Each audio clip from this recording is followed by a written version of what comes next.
very eager to learn. Who would like to go first? Which group would like to go first? Okay, here, give this group a big hand.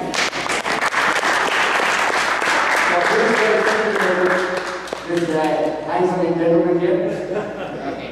Okay, you can, if I may ask you to stand up and then go through the benefits that you've discovered in your group, and then we can go to the other groups, and when the other groups start adding to it, make sure that there is no duplication. You can actually paraphrase it by giving additional examples, but just don't duplicate exactly the same thing, just so that we can be efficient on time. What's your name? Prashant, thank you. We had a lot of good points. I'll just state quickly the points we had. We learned that we start to want to learn more about Vedic teachings. It's kind of like a catalyst to want to learn more about other things and other Vedas and stuff. And improve your concentration. So it improves your concentration because there are a lot of mudras and chanting and all of that. It's a de-stressing, calming experience. Good way to start your day with pranayama and all of that.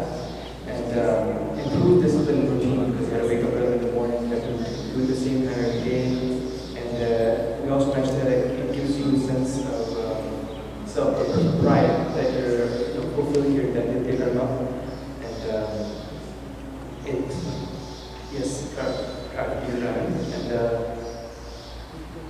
And it's also a lot of parallels between the Sandhyavandanam and other Buddhism rituals, so it kind of helps you learn other things, and lots of parallels between that. It helps you to identify with oneself in the Vedic language. Okay? Like for example, the Abhivadhyam and all of that, when you learn yourself, you learn your lineage and your roots, where you come from, it's a good meditative experience, the kind of jump on all of that. It makes you more confident because a lot of us experience that we didn't have experience in our Vedic culture at all. That even trying to learn Sandhyavandanam gives us more confidence that we can learn and proceed into other things. It makes you a better and more effective person. It's more efficient overall.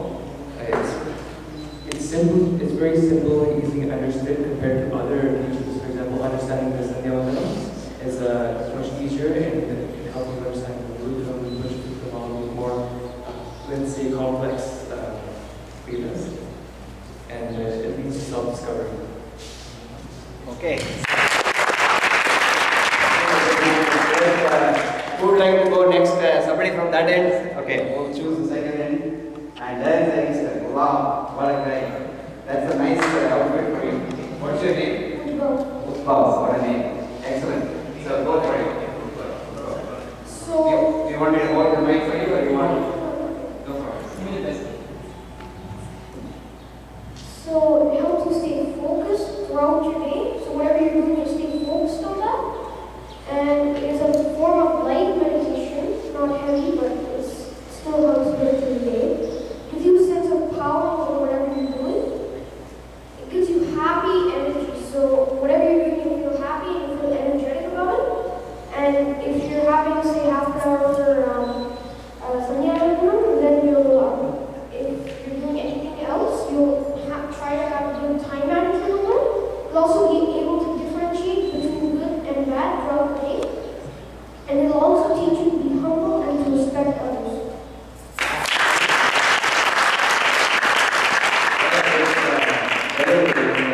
Very good story of you, Bob. Thank you very much. So who is interested in going next to this group or that group? All of them. Okay, thank you. My name is Pranav, and I'll be telling you the benefits of what I thought of Sandhyavandanam. So it keeps you focused, and it's kind of like a meditation. It gives you power throughout the day, and it gives you happy thoughts.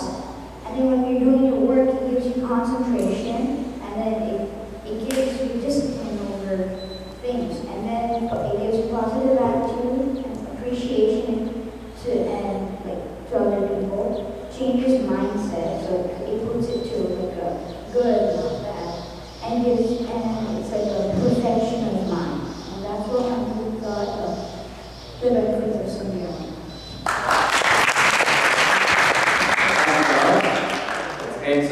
can we move to this group or the other group? Okay. This group you want to do? Okay. All right. Cool. What's your, say your name and then. I'm Shira. Sridhara. Very nice. Our group, almost a lot of our points were discussed already, but we got self-control. So when you do your Sandhyavandanam, you feel control of yourself. When you're in a group with a lot of, a big group, maybe with a lot of people who drink or smoke, or if you're in a bar or pub, you feel the control of not to do all those bad things. And we also got personality becomes magnetic. Your aura is powerful. So if we think of any Swamiji or priests, we feel that when you're close to them, you feel the power in them. You feel that when you see them, you want to do namaskar to them, and you feel their energy.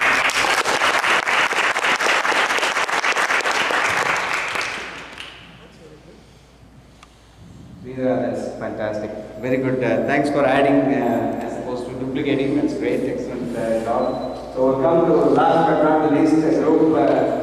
Ramesh. Namaskaram. Namaskaram to my Sri Vidya group. Almost all of you, covered everything that I have to say here. I'll probably add a little bit to that. We had an interesting discussion, and the views presented here are some of the discussions. The first point is, one of the members said he has been doing Sandhyavandanam for the last 1 year, and he has been feeling more energy, he has been feeling more cheerful and happy.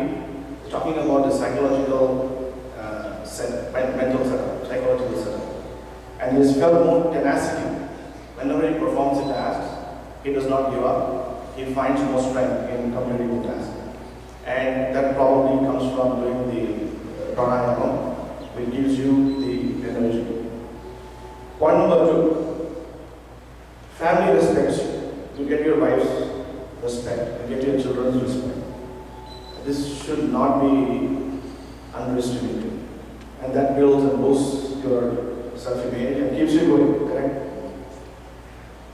The third point, pointed out by my friend here, was about potency. Potency was discussed at length, and what is exactly meant by potency, and we came across with an example when the famous Kung Fu fighter Bruce Lee was asked, "Whom are you scared of fighting?" Bruce Lee had an answer. He said, "I'm not afraid of that person who can perform 1,000 types of chops or cuts. I'm afraid of that person who can perform one chop, or who has performed one chop thousands of times. Because if he lands one on me, I'm gone." So when you perform Gayatri Mantra or chant Gayatri Mantra daily, you develop the potency. It makes you so powerful that whenever you have a task at hand you want to deliver, it is delivered and you get desired results. My friend Shyam said that the greatest benefit he found was getting up early in the morning, which is a very practical benefit. Our elders have said, get up early in the morning, and this helps you to get up in the morning, which is a great benefit. My friend again suggested here that the beginning benefits of Sandhyavandanam start from the body. Shyam also suggested that it starts from the body, so you get a bodily benefit. But progressively, from the bodily, you progress to the Atma. So you go beyond the body and you realize the Brahma, which is a great point. The other point that was given was if people find it easier to perform their tasks, somehow they find energy, they find it easier, probably some sort of divine interference or divine guidance. One of the points that I have personally pondered upon is the concept of Purascharanam. I have not seen this written anywhere, but when I pondered upon it, the concept of Purascharanam says, any mantra for it to work for you, you have to chant it at least 1,00,000 times per akshara in it. So it was now actually 9-letter mantra, you have to chant 9,00,000 times. For Gayatri, it's a 24-letter mantra, so you have to chant 24 lakh times. If you are initiated to Gayatri at the age of 6 or 5, and you have to chant 108 times in the morning, 64 times in the afternoon, 32 times in the evening, probably around 220 times or something you will be chanting in a day. I have not found it. So if you have to chant 24 lifetimes for it to work for you, think how many days and months and years it will take for you to achieve the final goal. And I think if you start from the age of 6 until you reach the age of 65 and 70, you will be ripe and ready to achieve Brahman. You are at that stage when you should be ready to achieve Brahman. So this is something that struck me when I was slightly pondering upon today's program. The other thing is, you need a strong foundation. If the foundation is not strong and you build a structure, the structure is bound to fall down. So while you might perform other karmas, you might perform other homams and pujas, it will come crumbling down and not have the effect. You have a strong foundation. The strong foundation will stand the impact of those other karmas is the guidance. And finally, it brings the tejas out. Tejas is the inner light. So people who have been chanting Gayatri Mantra, irrespective of caste here, I must say, you will find an inner light. You will find the face very bright and very peaceful because it brings the inner beauty out. And last but not least, I have seen from my experience, when you are in doubt, should I or should I not?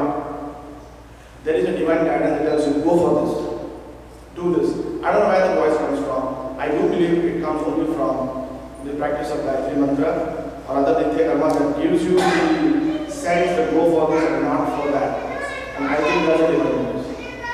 That's the result of the Gayatri Mantra. Thank you.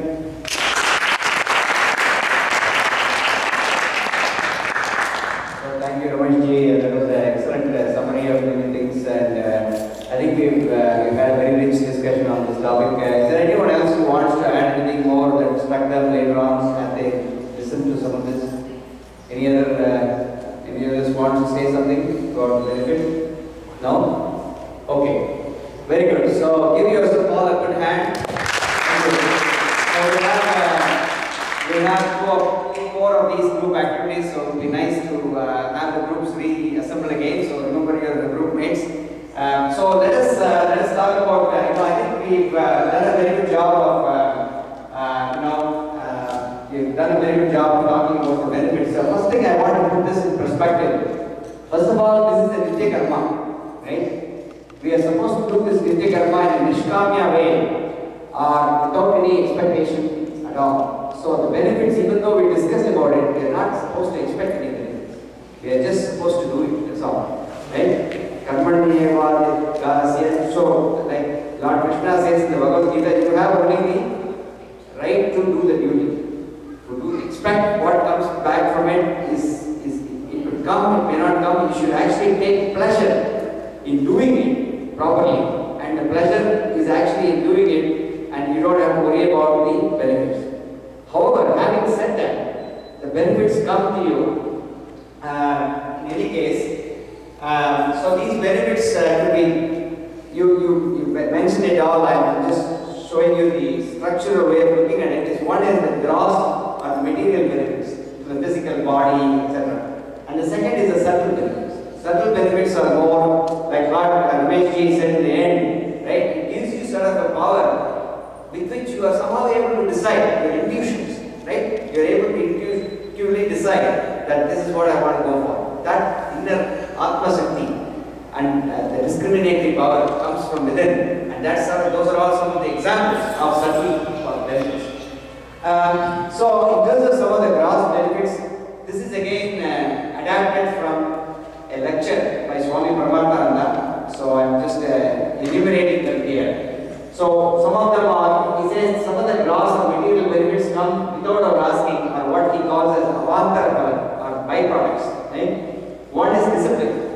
Discipline to get up in the morning and do it, otherwise you are lazy. Okay, why don't we just sleep for another half an hour? Whereas when you have to perform Sandhyavandanam, you are forced to get up a little bit early, and that becomes a good habit, right? So it becomes a good habit to get up early and do it. So that's the first thing, the discipline and the lack of laziness. It's an antidote for laziness. It also is upasana. Upasana is helping you to focus your mind, get a little bit more disciplined. You see the military officers, there's always a respect. When there's a military officer going, there's always a respect. The military respect. They say in Tamil, he's in the military, so they give him a respect. Why? The discipline. So military, the word military in India at least is sort of synonymous with discipline. So they give respect for discipline. So that discipline is there, it's very good. And the discipline helps you in other things. Because when you have discipline in performing your religious duties, you have discipline at work, you have discipline in studies, you have discipline. The discipline is very pervasive. It becomes a habit which belongs to the individual rather than the ritual. Right? So the discipline is helpful.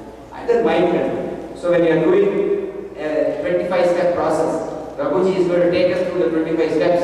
If anything you want to do as a 25-step process, you have to remember whether you are at step 2 or step 3 to go to step 4. So this trains your mind through a discipline. And that training the mind through a particular step-by-step process trains your mind to be a little bit more focused on where you are and where you are going. Becomes self-aware a little bit more and so on. So that's the mind control. No, just the previous one. I finished that.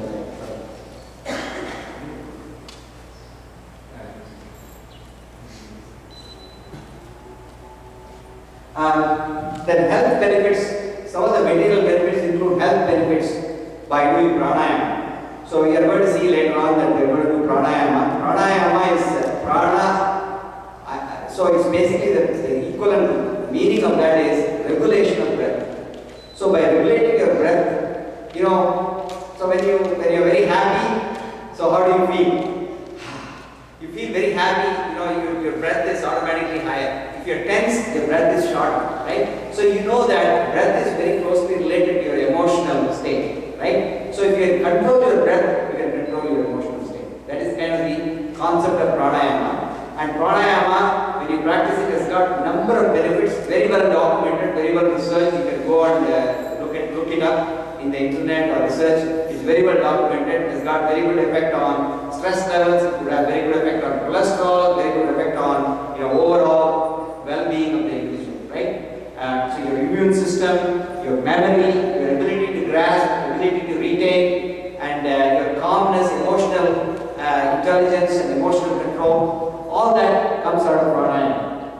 Then we have the psychological benefits of chanting mantras, which has got a calming benefit, which is kind of stress management impact, and I think Ramesh pointed out some of that in practical examples.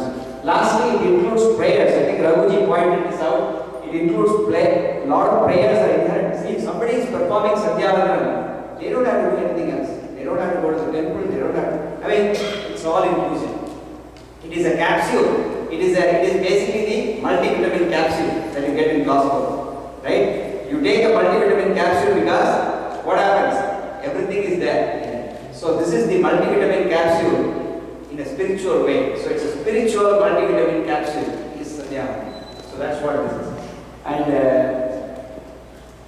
Master, yeah. you may just add quickly a point on pranayama. There's two lines. Our life is measured in breaths. How many breaths we take? It's actually There's a certain count for that. Tortoise lives longest because it breathes slowly. Dogs have relatively smaller lives because they're panting like a dog, because the dogs breathe very fast. If you breathe slowly, you basically take more time to breathe and you live longer. So think of a car. A car has a certain life, 250,000 kilometers. You can use it up in a month or you can use it up over 20 years, depending on how much you drive it. Similarly, the body is a machine, it's like a car. So the slower you breathe, the longer you live. It's as simple as that, and pranayama teaches you that. Breath control. Thank you. And the indirect benefit of pranayama is also that your stress is relieved. When your stress is relieved, you breathe slowly, right? So that also is added there, right? So these are some of the thanks, Ramesh, for that addition. So some of the subtle benefits, I think some of that came out of your discussion, but I just for completeness sake, I'm going to go to the chitta suddhi, purity of mind.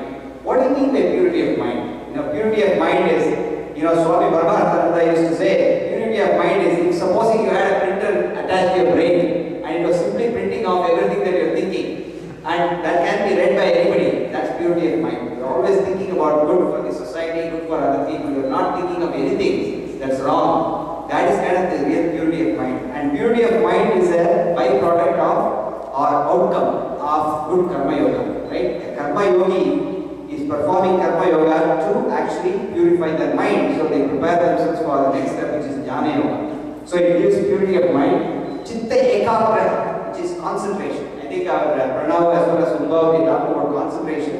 So chitta ekagra, concentration of mind. Chitta vishala, which is expansion of mind. Expansion of mind. What is expansion of mind? Now if I am here in this room, yes sir.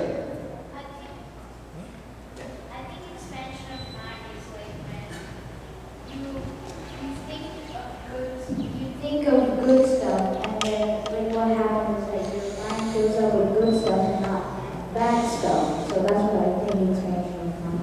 Okay, that's good thinking. Thank you. Very good. Give this guy a big hand. Very good. Expansion of mind. You know, see, you fill your mind with good things, right? So it's expansion of good things.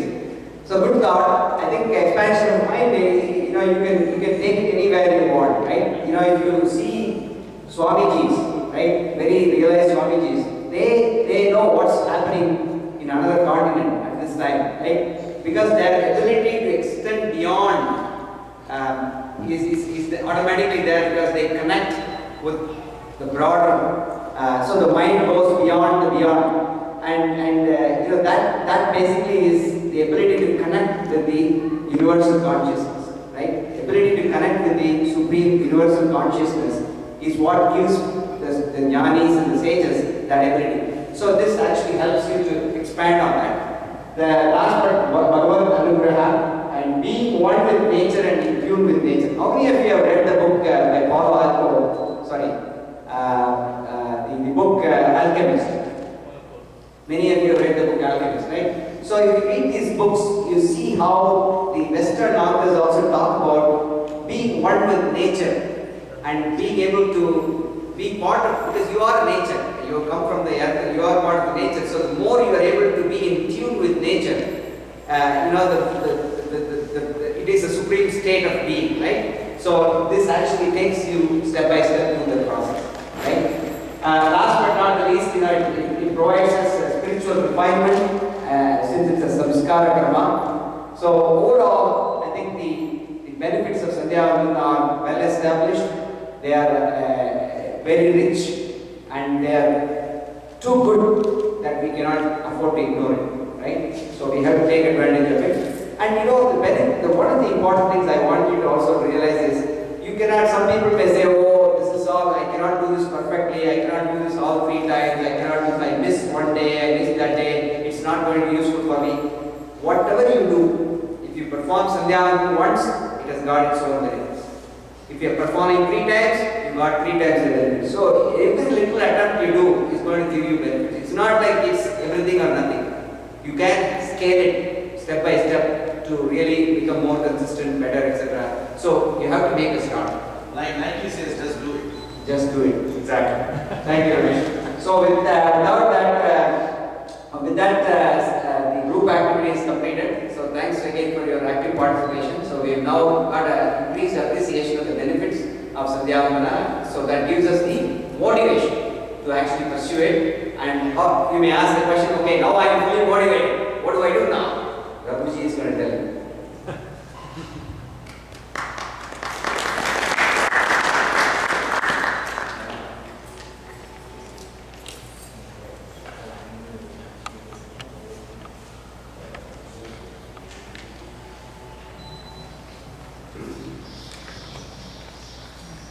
So, when we do the Sandhyavandanam, so we are going into the practical aspects of Sandhyavandanam. So, the whole Sandhyavandanam, you can split into actually 3 stages. One is the Sandhyavandanam where you do the Sandhyavandanam Sankalpam up to the Tarpanam part, and also the Adhyam. So that part, normally before it used to be done in some water tanks or rivers, where you could actually take a lot of water and offer, because for the Adhyam Pradhanam. But now, if it is not possible, we could do that in the house itself as sitting. So that is the second one is where you sit and do the japam. And the third, then you do all the after you do the Upasthanam, you do the mantras for again the sun god where you actually stand and do. So again there are three aspects. So the first two, the first is when we do the Sankalpam, we must start off before doing the Sankalpam what we call Achamanam. Achamanam means, Achamayati means we sipping, and the purpose of the sipping here is not drinking, because many times when we have to explain, we have to, in English, we have to take some water and drink. That is just for explanation. So when we say drink, you should, it is actually called sipping, because what the water, the amount of water you take is just goes into your mouth, wets your mouth, and then gets up to the heart. It just wets the canal which connects up to the stomach. So it doesn't reach really, that is, it is not, normally when you say drink, it has to reach your stomach. Here it is, so in Achamanam is slightly different. So everywhere, any Vedic ritual we are going to do, you will always find this Achamanam, and that is also for Sandhyavandanam. So whatever we learn in Sandhyavandanam is going to be useful for any Vedic karma we are going to perform. It is, so this will be used everywhere. These are all more components. So you have to take each of these components will be used everywhere. So we should know. So that is when we do the Achamanam, you take water. So this is what we call the Panchapatra Udharni.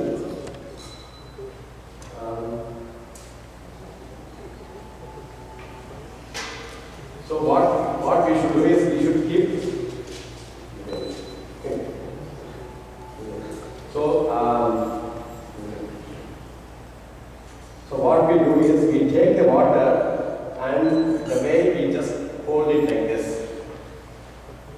So it is the way you are holding is that it doesn't fall down. That is the thing. It is, there's nothing specific for holding. There are some books we say you bend this finger there. Yeah, you can. So it says you bend this and keep like this. But the purpose is actually that it does not spill. That is it. So you don't have to get. Yeah, Guruji, I just want to add something you explained to me earlier. Is that the portion of water is controlled to the Udarani side. So people should not use a spoon. You explained. You should use the Udarani because Udarani side is it sort of controls the amount of water that will go up to the. Exactly. Yeah, actually, it should be that proportion is one Urada, what you saying is the Urada. Yeah. It should see that much of proportion. Then to that's very Little amount. So the purpose is because if we have more water, it goes to the stomach. So what we want to avoid is not going to the stomach. So we want to make sure it just lines up the water, lines the element, the canal which takes to the stomach. That's what we want. So mainly up to Hridayam, if it reaches, it is perfect. So we take that. Then what we do, anything we want to intake, we always pray to the Lord. Because when we take something, it is again, Lord, where is Lord? Lord is in the Hridaya. So you are actually offering. So you want to energize anything and purify anything. So to purify, we say the three names of Vishnu. We say Achyutaya Namaha. Then again we take one more Udarni of water.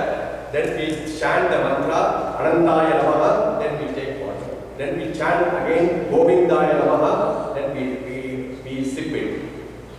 So we are going to do that.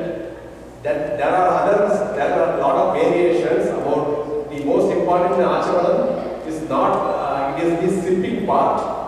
Not because the mantra part, there are others who do Bhu Swaha and then drink Bhuva Swaha and Suva Swaha. So there are some variations. Because again, Bhu is the Sara of Rigveda, Bhuva is the Sara of Yajurveda, and Suva is the Sara of Samaveda. And we also say that then when we do that, we are offering to the Parabrahma which is inside. So that's why we say Swaha. So that is the Achamanam part. Then we call the Vinayaka. Then any action we do, we have to do prayer for Vinayaka because he is the Vignakarta. So what happens when we want to do and do the Sandhyavandanam, we sit. Immediately what happens in the next moment, you get a phone call ringing. You are disturbed. You want to say, oh, should I take the phone call now? What should I do? So any good thing we want to do, that will be Vigna, and we want, that is granted. There is no discussion. Any good thing anybody wants to do, Vigna, because Vigna, Ganapati is also Vigna Kartara and he is also Vigna Hartara. So we want to pray to Vinayaka to remove. So I am going to say, and you will all repeat it. Shuklam Varadharam Vishnu Ashivarnam Chaturbhujam Prasannavadanam Dhyaye Sarvavigno Vashantaye. So here, Shuklam Varadharam, he is in white dress. He is called Vishnu. Vishnu is, don't confuse with the god Vishnu. Vishnu means Sarva Vyaproti, wherever he pervades and he lives everywhere. That is what Vishnu means. So here, Ganapati lives everywhere. So that is here. Then we are saying Sarva Vigno Upashantaye means please remove all the obstacles which are going to happen from now until I finish the Sandhyavandanam. So that is for Ganapati Dhyanam. Then we do the pranayama.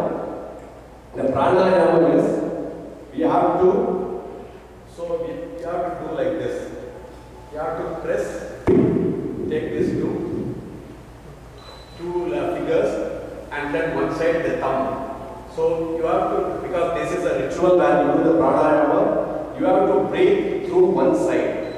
So when we do this, so can everybody see this? Then you do like this.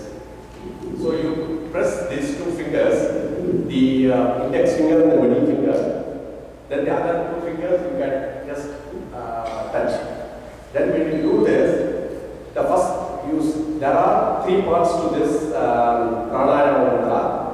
The first is Om Bhur, Om Bhuvaha, Om Swaha, Om Maha, Om Janaha, Om Tapaha, Om Satyam. That's first part. Then the second part, Tatsavitur Varenyam Bhargo Devasya Dhimahi Dhiyo Yona Prachodayat. Second part. Then the third part, Oma Om Jyoti Raso Amritam Brahma Bhur Bhuvasuvaro. Third part. So when you do the first part, what you do is you close one nose, then Om Bhuvaha, those they are called Sapta Vyagrati. When you chant the Sapta Vyagrati, slowly you breathe in. It is difficult because normally we breathe very we have to control our breathing to that extent that we are able to breathe slowly. Om Bhuvaha, Om Swaha, Om Maha, Om Janaha, Om Tapaha, Om Satyam. Om Tatsavitur Varenyam Bhargo Devasya Dhimahi Dhiyo Yona Prachodayat. Oma Om Jyoti Raso Amritam Brahma Bhur Bhuvasuvaro. So the first part, what we call Purakam, we take the air. Then the Kumbhakam, we hold the air. That is when we do the Gayatri. So it cleanses the Gayatri mantra. When we chant, the air is inside, it cleanses our whole body. Then the Rechakam, with all the impurities, it goes out. When you say Oma Jyoti Raso Amritam Brahma Bhur Bhuvasuvaro, then you can alternate between your noses. First you do one side and then you do the other side. So this is the pranayama. Here's the question. What happens if your nose is blocked? So it's a very good question. So if I may take that question. So you should take care that your noses are as clean as possible. There are specific yogic exercises that can help you to clear your noses. First thing you can do is to just check whether your noses are blocked. So I'll give you a simple tip. Since you asked the question, I was not planning to talk about this, but so there is a yogic, very simple exercise for clearing your nose, and that goes like this. You put your fist and then do it like this, right? And then you jump like this. You do this for 2 minutes, and you check your nose. whatever blockage is there. But it's a good idea to check your noses and check it out. So as Raghuji said, there is inhale, hold, exhale, right? Puragam, Kumbhagam, Recham, right? Now the mantras also serve another purpose. As he said the mantras, Om Bhu, Om Bhuvaha, Om Swaha, Om Maha, Om Janaha, Om Tapaha, Om Satyam, Tatsavitore. So that also decides the length of the Puraga, Kumbhaga, Rechaka. The length of the Rechaka is Oma, Pajo, Desa, Brahma, Bhuvasro. That decides the length as well, and then you take your, and then when you completely exhale, there is a fourth part. When you completely exhale, your lungs are completely free of air. So you say Om Abha Jodesa Brahma Bhuvasro. Then you just take your hands to the ears and then you start the next one. So that gap is completely empty. So that's the fourth part as well. And then you start the Puragam again. So it's a very subtle. Breathing is very subtle. The effect that breathing has on your body is very subtle. Subtle means it's not gross. You cannot realize it unless you do it. You cannot experience, you have to experience it, right?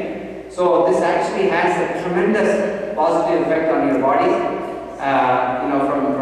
from a yogic sense, from a nervous sense, and into the brain. So it's all very carefully designed. It's not like a random thing.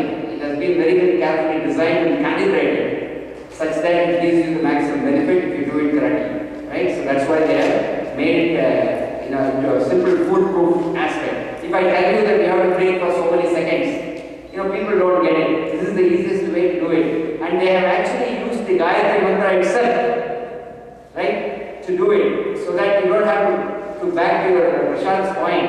It's simple ritual.